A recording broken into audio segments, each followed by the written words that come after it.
I'll start Hi, simply. You must be pretty pleased about this. You've been calling about something like this for some time. Well, look, I am delighted that you Conservatives that I set up with Danny Kruger and Miriam Cates put out a 12-point plan. Some of those points have been adopted by the government.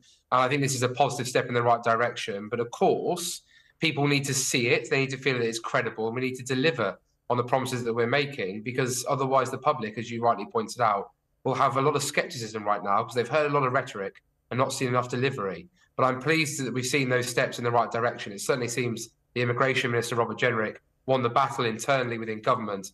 And I'm delighted to have helped him, along with my other colleagues on the backbenches, to persuade Number 10 and whoever else in government needed persuading. This was the right thing to do. Am I sensing some scepticism from your side about whether the Conservatives will actually deliver this? I know there's no scepticism. I just think that we could have gone further. So I would like to have seen what we've done today have happened a year ago at the very latest. But ultimately, we're here today, and the things have been done. The Prime Minister and the Home Secretary deserve credit for that. But I'd like to have seen us also close off the dependent route to those on one-year research master's degree, which would have made around 75 to 100,000 people less next year than we've already seen this year. So these are the type of things I would like to have seen us go further on. I think there's a long way, as I say, to go. But this is a big step in the right direction, halving what we've already seen. But of course, we made a very clear pledge in 2019 that numbers wouldn't go above the around 230,000 that we had when we were elected.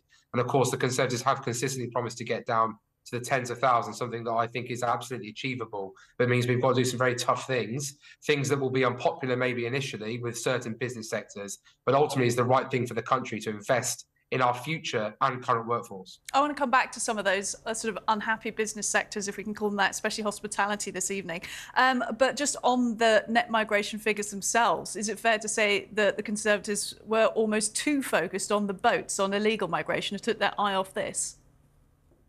I think the problem is that we've obviously had Ukraine and Hong Kong, which have inflated numbers because, of course, we brought hundreds of thousands of people over under that scheme, and rightly so. These are people that need protection and looking after because they're facing authoritarian dictatorships from China into Hong Kong, or they're facing, obviously, war in Ukraine, thanks to Vladimir Putin's illegal and immoral war there. So, that's one thing we have to bear in mind. Of course, also, COVID meant that we didn't see the kind of numbers that we've seen recently as well, because the world was essentially locked down for a period of time. But I think that you are right to say that a lot of energy, rightly so, has gone on stopping the boats for illegal migration. But the British public in 2016 and in 2019 also voted for us to take back control of our borders, which meant we need to get tough on legal migration. And whilst we introduced the points-based immigration system, the idea was to continuously review it to make sure that it worked in the interest of the British people. And today was a step in that direction. Let's talk about some of the unhappy sectors then. You've got industrial sectors, but also people this evening talking about the fact that if they've got a spouse that hasn't got a high-paying job that meets the current minimum threshold or the new one, then they're not going to be able to bring their spouse into the UK. There's a lot of people that are going to be affected by this. Does that concern you at all? No, it doesn't concern me, because I think people at the end of the day will still choose whether or not they want to come here and whether or not they meet the criteria. That's the sovereign right of any nation across the world, and we're simply introducing the rules that we expect people to follow, especially when Tim Loughton, for example, a member of the Home Affairs Select Committee, pointed out that when it comes to certain social care and healthcare providers, that there were fake homes being used as ways of people getting visas where actually no one was employed or working at. So we know there are abuses in the system. We also know that the shortage occupation list actually undercuts wages by 20%, which is, of course, in favour of business, because that means they make more profit. That's not good for the British people, who deserve to have their be invested in, both young and old, so we can skill them up for the future and make sure that we have a high-skilled, high-wage economy.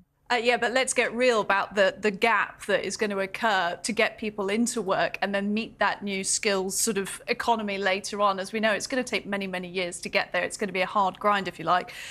I mean, the Conservatives often talk about getting British people back into work, those that aren't working but maybe could. Do you have much confidence that that gap will be filled quickly?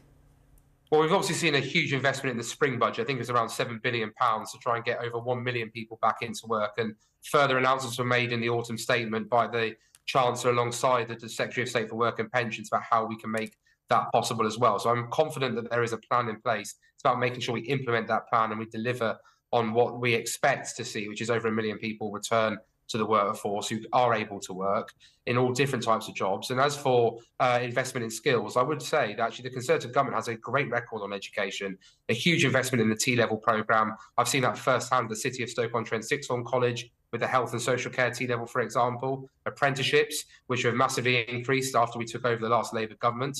Albeit, obviously, I would like to see further reforms to the levy, something that I've called for as co-chair of the APPG for apprenticeships. So don't get me wrong, there's still a way to go, but there are people, people right now going through our pipeline. We've delivered on the 50,000 more nurses. We've delivered on the 20,000 new police officers. This government has a track record of delivering when it makes a pledge, but we need to make sure that obviously we get it done as quickly as possible.